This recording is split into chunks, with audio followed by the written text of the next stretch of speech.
¿Qué hacer en la ampliación de capital de IAG si somos accionistas? Acudimos, suscribimos acciones nuevas o vendemos los derechos a mercado. Vamos a hablar de esto hoy.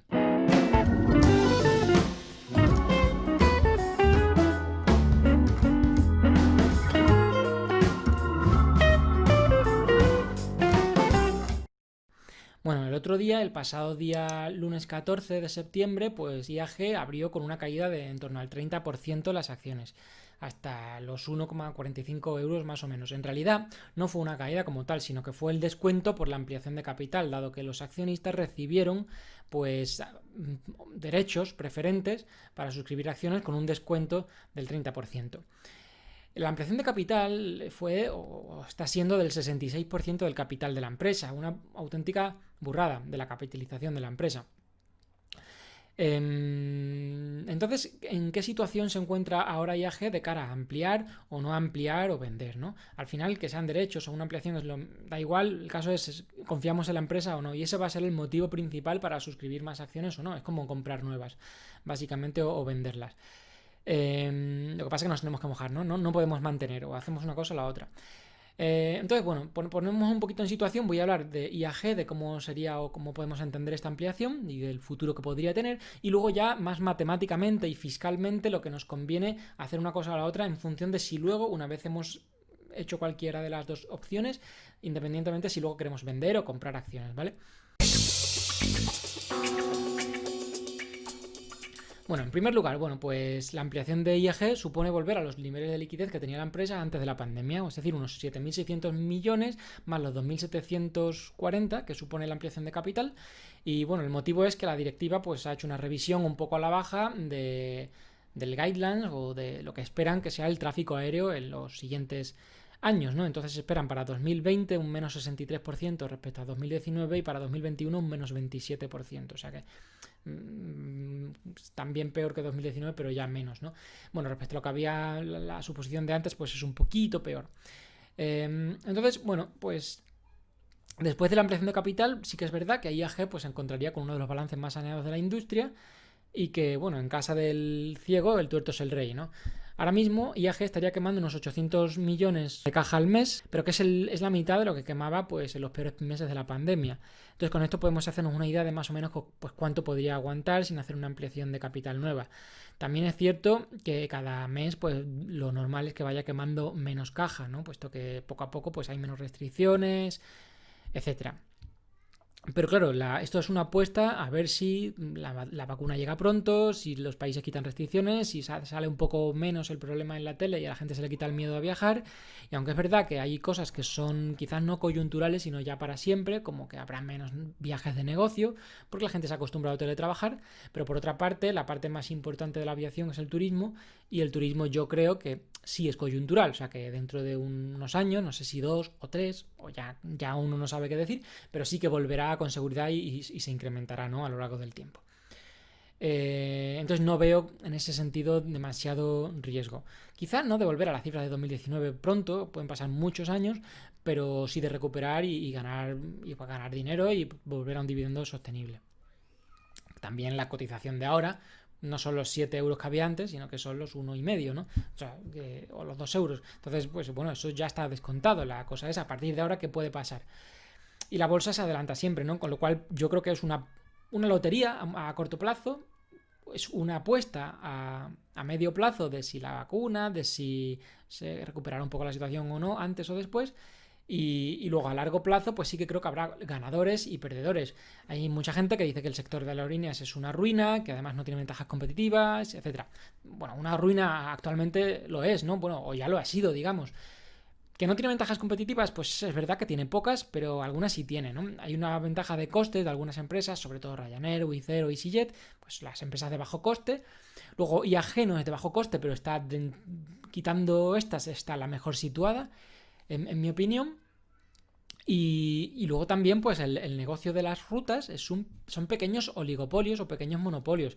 Si entre una ciudad y otra hay una ruta, la puede ocupar una aerolínea, como mucho dos, pero no puede haber 20 aerolíneas porque no tendría sentido, ¿no? Es un lugar donde solo cabe uno. Y esto va pues ruta por ruta. De hecho, las rutas pues se venden entre aerolíneas y tienen su precio en su mercado secundario. No están en bolsa, evidentemente, pero tienen su precio y las aerolíneas compran y venden esos derechos. o cuando una aerolínea quiebra, pues esas rutas se reparten, ¿no?, entre los demás. Entonces, por este motivo creo que IAG puede ser una de las beneficiadas, dado que creo que no va a quebrar o no va a desaparecer. Al final, o sea, creo que el sector, no todas van a desaparecer, eso sería imposible, porque al final la gente sigue teniendo que viajar en avión. O sea, por una razón o por otra no pueden desaparecer todas las aerolíneas. Entonces quedarán las mejores. Y las mejores yo creo que son, pues evidentemente, pues Ryanair, Wizz Air, yo creo que después pues está IAG, ¿no? Y otras, pues como Norwegian, o bueno, otras muchas pequeñas que ya tenían problemas, algunas que ya han quebrado, pues esas pues desaparecen, ¿no? Y otras que pues, bueno, como Lufthansa y tal, pues que tienen peores números y que, verdad, bueno, también están los estados detrás de muchas de estas. Pero bueno, las que queden creo que saldrán más fuertes y con menos competencia. Dicho esto, es una operación pues arriesgada, cómo no. Y es casi una apuesta, a medio plazo lo es y a largo plazo casi, ¿no?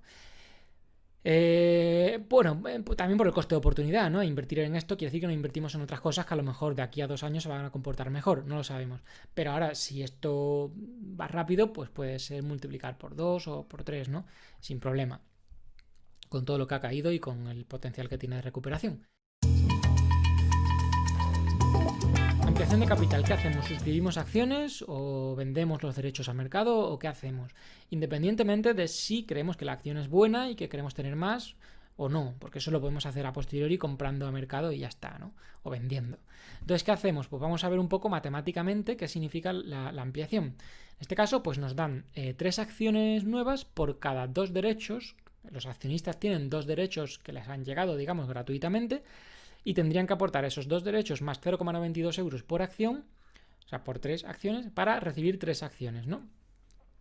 Esto, pues, si despejamos, si 2 derechos más 0,92 euros por 3 acciones es igual a 3 acciones, pues despejamos y sale que el derecho tendría un valor intrínseco, por llamarlo de alguna manera, de 3 por el precio de la acción en cada momento, menos 2,76, y todo esto lo dividimos por 2, ¿no?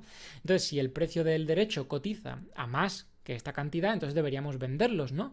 O sea, puesto que el precio es mayor que el valor intrínseco, digamos. Si cotiza a menos que esta cantidad, entonces deberíamos usarlos para adquirir acciones nuevas, y si luego queremos, vendemos esas acciones. Nos va a salir más rentable que vender los derechos.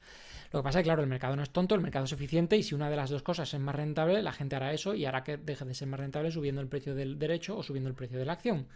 De hecho, pues más o menos si la acción está a 1,45 y el derecho a 0,8, pues es más o menos lo mismo, ¿no? Si adquiriésemos acciones y las vendiésemos después, nos quedaría un precio de 0,795 euros el precio del derecho. Más o menos lo mismo, ¿no? Entonces son diferencias pequeñas y lo que hay que fijarse es en otras cosas, ¿no? En la fiscalidad. Entonces la opción 1 sería vender los derechos de IAG a mercado. Bueno, al vender derechos a mercado, Hacienda lo toma como que es una plusvalía. Entonces nos va a cobrar por el 100% de esos derechos, puesto que el coste de adquisición ha sido cero, la empresa, entre comillas, nos lo ha regalado, claro, a cambio de que la cotización se desplome. Una cosa por la otra, es proporcional, pero Hacienda entiende que nos lo han regalado. Y entonces lo supone como una plusvalía por la cual hay que pagar entre el 19% hasta 6.000 euros, y luego el 21% y luego el 23%. Sobre el 100% de esa venta de derechos, o sea, los 0,8 euros por derecho o lo que cotiza, lo que lo vendamos, ¿no? Entonces es un poco paradójico, ¿no? Que la mayoría de la gente que tiene IAG pues tiene minusvalías importantes, obviamente con el problema y sin embargo estaría pagando por una plusvalía que es en teoría irreal. Entonces esto es cierto y está mal, pero y además la plusvalía la pagas, el de impuesto lo pagas este año, no puedes esperar al año que viene o al otro. Entonces está mal, pero por otra parte es verdad que como la acción ha bajado proporcionalmente, el día que vendamos esas acciones, pues tendremos una minusvalía mayor que nos compensará esta plusvalía supuesta de los derechos. Entonces, si vendemos las acciones este mismo 2020, pues la plusvalía del derecho se compensará con la minusvalía de las acciones y nos quedaremos igual. Ahora bien, si vendemos los derechos hoy, pero las acciones las vendemos al año que viene, pues entonces habremos pagado hoy ese impuesto y el año que viene tendremos minusvalía y no tendremos con qué compensarlas, por muy grandes que sean. Ahora bien, si sí tenemos con qué compensarlas porque tenemos otra opción con plusvalía que hemos vendido el año que viene, pues entonces pues ambas opciones es equivalente, no hay problema.